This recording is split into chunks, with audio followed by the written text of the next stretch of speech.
Hello everyone, this is Dr. Qadri and salam to my Muslim viewers. I have a very special video today. We're going to talk about Ramadan and talk about du'as and prayers. How can we use du'as and prayers in setting goals for Ramadan? Before I talk about it, I want to also say that we hear Elon Musk, most of the viewers know, and in the Muslim world we know Yasser Fadi. So at the end, I want to talk about them and my personal story. So stick around till the end and how I'm going to connect all this three too. So let's just get started. For Muslims, as you know, Ramadan is a special time for us, right? This is the time we connect with Allah subhanahu wa ta'ala. This is the time we do du'as and prayers. We talk about how, improve our spirituality, and this is the time we really connect with Allah subhanahu wa ta'ala. We connect with our Quran. But my goal is that this at the end you can maximize how you can maximize it during the month of Ramadan. Not only during the month of Ramadan and post Ramadan. What can we do to increase that continuous progress that we make during Ramadan? But we tend to end right at the Ramadan ends, right? We never after Ramadan everything kind of falls back. So hopefully we could use the tool that we call SMART goals to help us achieve our ultimate goals.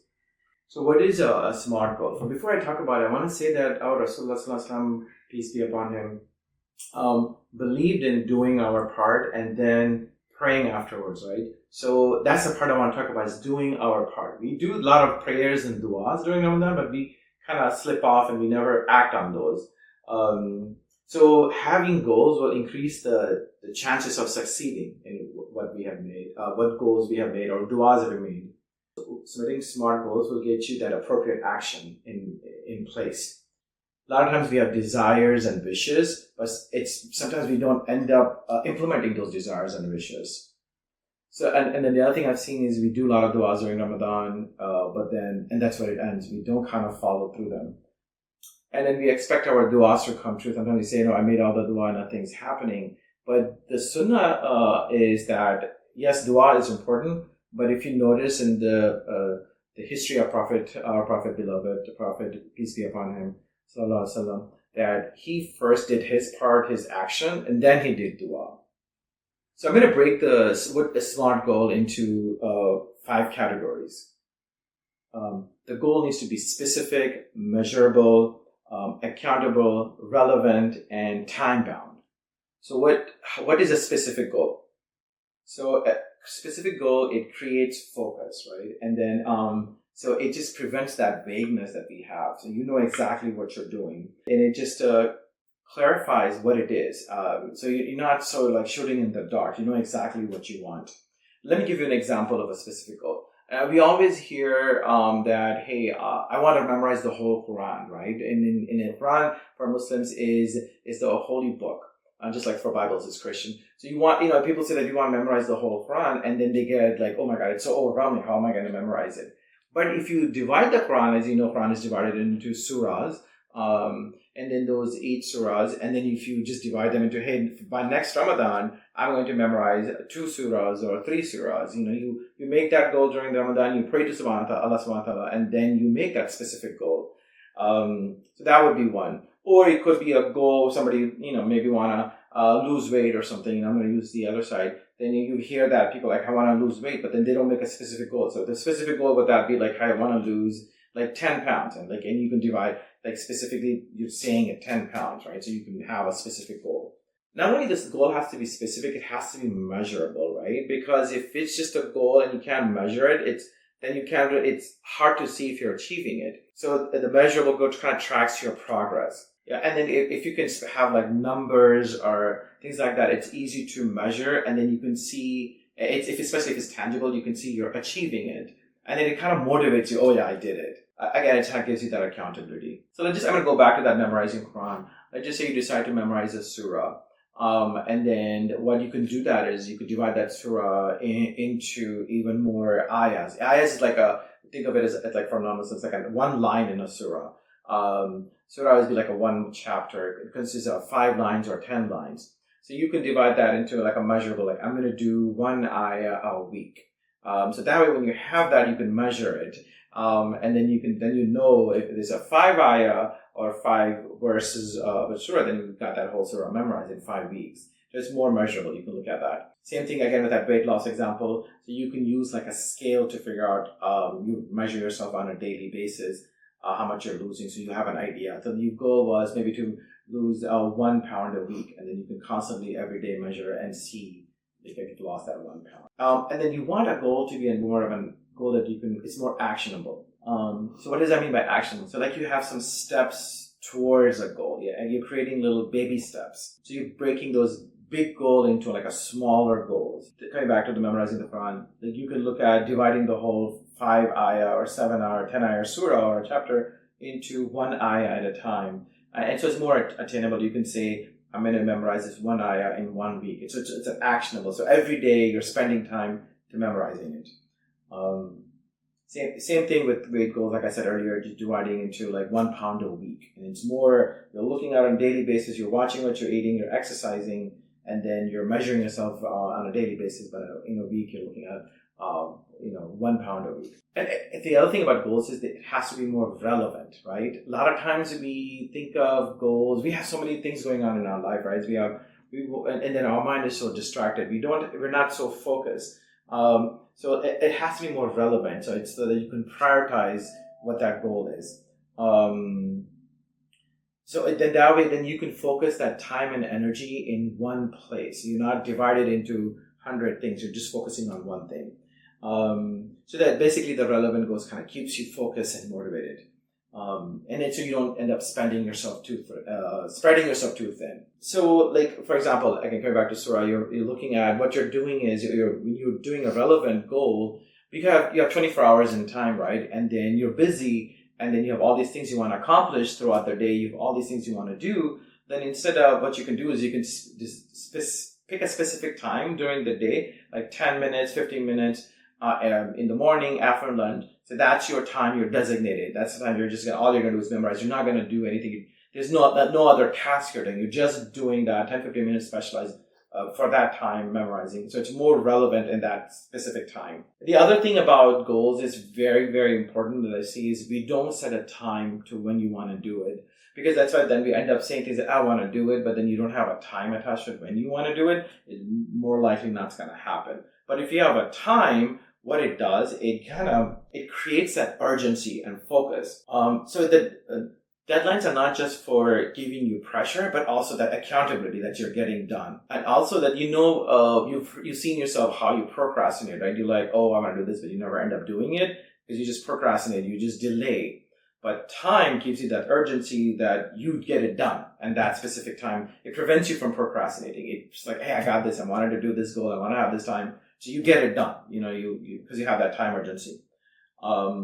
Again, the same example I'm going to use, memorizing a surah. Let's just say this Ramadan coming up, you decided you want to memorize 3 surahs or 2 surahs, whatever that may be. And then what you could do is you have the whole year to memorize them. And then you divide the surahs in time frame. Okay, I'm going to memorize in 3 months this surah or this 3 months. And then depending on your capacity and ability, you decide. Like, for example, you decide to memorize 1 ayah at a time. Then based on that 1 ayah time, that this is how long it will take for you to memorize that surah, because let's just say the surah has 10 ayahs, then it'll take you 10 weeks, right? So that's your time frame now. So that's like in 10 weeks, you're going to memorize this 1 surah. So you have that time urgency, you put it there, and then that's the time, you're going to finish it. So just to kind of give you, what I'm saying, the research behind this, there's 2 doctors who started this, they wrote, Dr. Edwin Locke and Dr. Gary Lapham. They're the ones who created this SMART goal concept, and what they have found, people who have used SMART goals that they are 90% more likely to achieve it, or they're more likely to stick with goals. Now, I want to talk about it, and we talked about goals, right? How is goal is going to help us in general? What I know that, of course, is you'll be achieving the goal, but the ultimate, the purpose of goals, I believe, is about us having progress in life, not being being stagnant. What I mean by stagnant is a lot of times I see people. I'm just going to use an example of goals. I know as an adult, for me, is like I've seen a lot of adults when they're younger, when they memorize Quran, they end up like they're memorizing 10 surahs of the Quran, and by that, and they only have 10. As they become adult, they're 30, 40, 50 years, they're stuck at 10 surahs. So it's like that they're stuck. There's no progress. So, and not only, I'm just using Surah as an example, but in general, in many things, what we have learned in childhood or in our careers, we're just stuck in there. We're so content and satisfied. Because we're just so happy with who we are. We don't feel like we need to make any progress. So when you make goals, when you write them down, and for a Muslim, it could be Ramadan. For somebody who's a non-Muslim, beginning of the year, people think of New Year's resolution. That's the time, right? That's the time you can make those goals.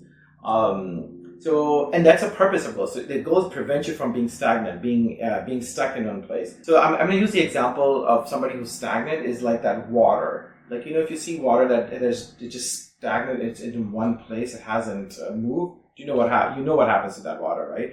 There's a difference between a running water, a water which is just in one place. As you know, the water will look muggy and dirty, and otherwise it's just contaminated, right? But when you have a flow stream of water, it's clean and it's pure and it's white. So it's kind of similar to us as human beings. When we're stagnant, we're just kind of stuck. We're like in that one, like stuck. We're not moving forward. So goals kind of help you make that progress. But another thing I want to say is, luckily, the way we are set, we're not like water, we're stuck. Believe it or not, even if you decide not to make progress yourself, but you already know that there's progress happening passively. Actively, you may not doing it passively. I'll give you an example. You're aging every day. You're making progress towards, you're getting older. Who doesn't watch social media or on social media or TV? Constantly bombarded with information. Your mind is constantly evolving and changing. Your thought processes are changing. There's a progress occurring.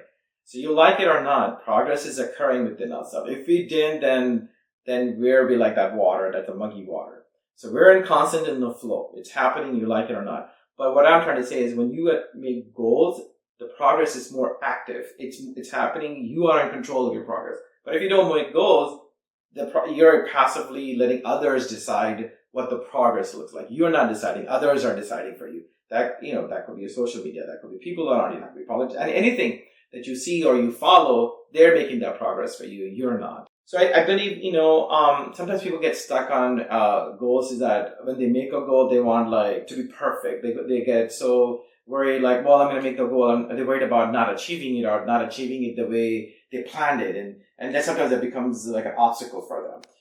The thing is about life and us is it's not about perfection. It's about progress. It doesn't matter if the goal that you decided that you want, but it doesn't happen the way you wanted.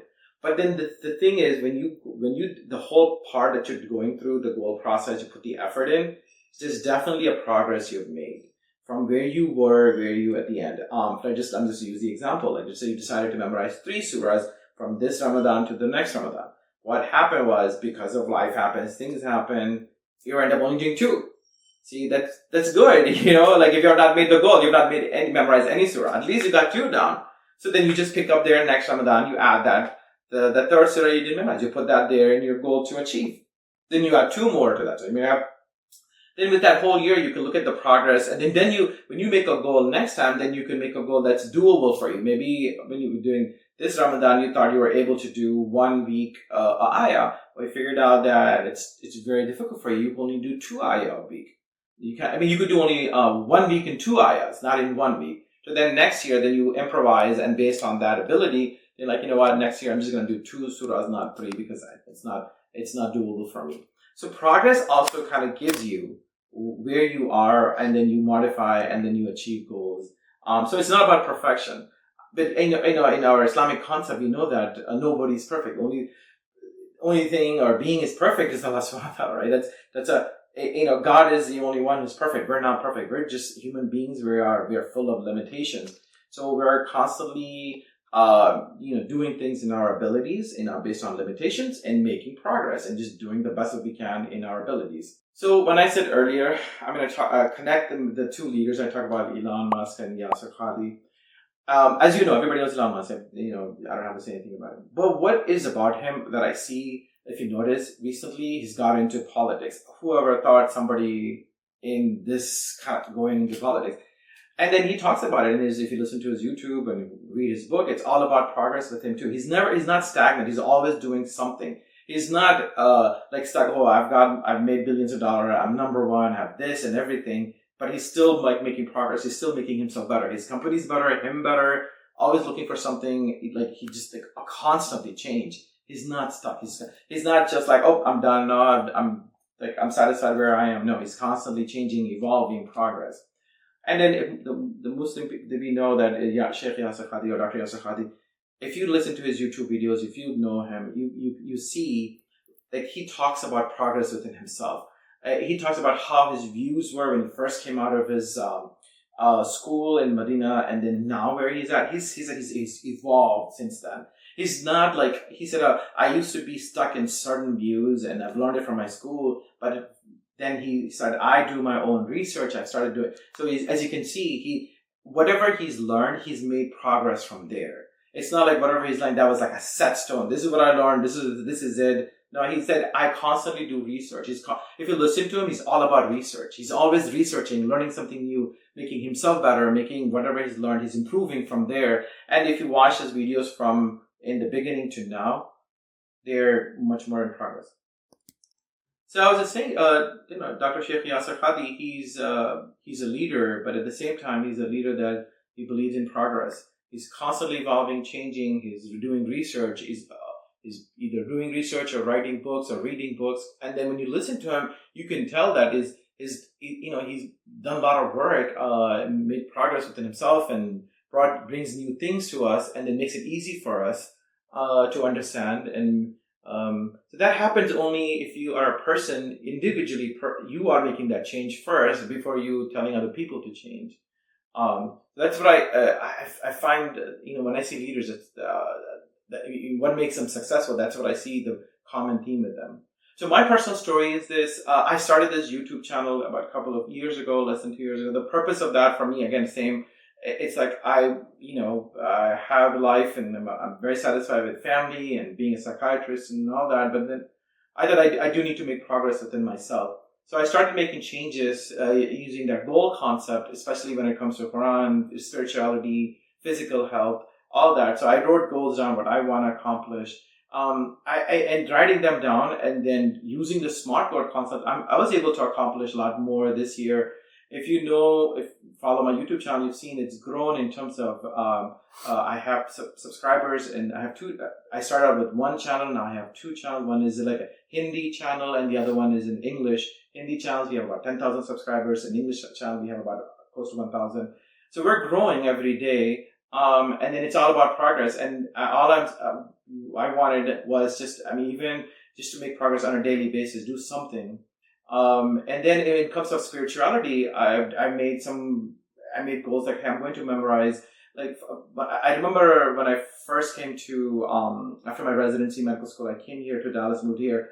I met a Sheikh, Sheikh Ramadan. He's a big hafiz, well known in Dallas.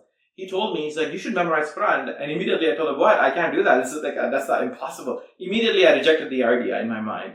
But then, and then I realized like now, more recently, 2-3 years, like, wait, why not? I mean, there's a hadith out there, Allah subhanahu, that people, you get more rewarded, if you have the niyat intention of memorizing, even if you don't end up memorizing Quran before you die, you get the sawab of somebody who's a hafiz. I'm like, whoa, that is, why not take that, right? So then I decided, but it is an impossible task for me this age to memorize. So I divided up into goals. Maybe, I'm going to do, I thought at first I could do 1 ayat or 2 ayat a day, but then it didn't happen. So kind of I expanded myself, always improvising. So where now, you just end up doing 1 ayah a week, then sometimes it goes to 1 ayah, 2. It just depends where I'm at. But I'm constantly doing something during the day, specific time, like I said, to a point now where I've got Surah Mulk 20 ayahs memorized. I mean, it's just it's just mind-boggling I was able to do that. If you had told me 10 years ago I could do that, it would have been very hard for me. But now, just breaking it up and doing it, it's so, I'm just impressed. Again, it all happens with Allah subhanahu wa ta'ala, right? It's the intention of God. You make the intention, He does it for you, makes it easy. And that's what I'm trying to say, is that we become our own obstacle. Ultimately, Allah subhanahu wa ta'ala, He decides, He does it. But we got to put our effort. So I wanted to kind of give you some of the leaders in the community, my example, and then hopefully that motivates you guys all to do the same thing, set those SMART goals, and then another reason I wanted to do that is, we get kind of stuck at an individual level. We always tell ourselves, what can I do different? You hear things in the news and everywhere, so much hopeless things you see, and like you feel stuck. What can I do? And then, I really feel as an individual level, if we all make some changes and make these progress, I think if you add all of that for doing it, we can make a huge change in the society. That hopeless news that you're seeing in the world, that can all be turned around. Because see, again, it boils down to the Sunnah or Rasulullah, and it's just the way it is that you do your part, and then Allah subhanahu wa ta'ala does it for you. So we gotta do our part, which is making those small little goals, making those progress in terms of spirituality, in terms of your financial goals or personal goals, whatever that is. We make ourselves better, then the society around ultimately collectively gets better, and then we can make those changes, those big political changes. But I really 100% believe that. So we've become more of like a stagnant society. We're stuck in that hopeless thinking we can't do, and that's where we're stuck in that cycle. Well, if we're starting to make little changes, I'm pretty 100% sure if we all make that change, we can change that the whole overall in the world. So right now, what happens is we don't make that change. We're depending on others to make that change, or the others are influencing us to change. We're changing according to their need. Like, for example, like what I said earlier, we're human beings. We're not stagnant people. We're going to change no matter what. Either you do it or somebody is going to make us change. And that's what's been doing. Because if you're not actively making some kind of goals and making change, somebody else is doing it for you. And then you're just following, they're changing you. So you've given them basically the remote control. They're making all the calls and then you're changing according to them. But that's why we have the control. We don't have to do that. You make your own goals and do it, and then you see the benefit that you see immediately and then in the long term. So as a summary, I just want to say that I want to give that hope to people that we are leaders. We have leadership in ourselves. I want to bring people that leadership they have within themselves, bring it out in terms of showing to yourself that you can lead yourself and into where you want to be. So take charge of your progress rather than being passively somebody else doing it and then you just passively doing it. So you're more actively making that change. Setting those goals that you can achieve them. The other thing is more important is sometimes you get stuck on being perfect. Like we get so disappointed if things doesn't happen the way we want to. Just celebrate the progress you attempted and you made some progress. So look at that time. Let's just say you made a time goal. At this time you were going to achieve that goal, but let's just say you have not. But if you have achieved even 70 or 80% of that goal, I want you to celebrate that. That's very, very important because you're still 70, 80% ahead where you were when you first made that goal. So celebrate. I'm telling you, celebrate and then give yourself credit. So last line I want to end with that is planned and deliberate effort. The more deliberate the effort, the more predictable the outcome. Basically, you want an outcome that you want to achieve. You have to put that effort in to get the outcome. So you are in control of the outcome. So put the goal, put the effort in. There's a good chance that you will have that outcome. Just waiting in for the outcome to occur, it doesn't work. Again, thank you for listening to me. This is Dr. Khadri, your partner in emotional health. Thank you very much.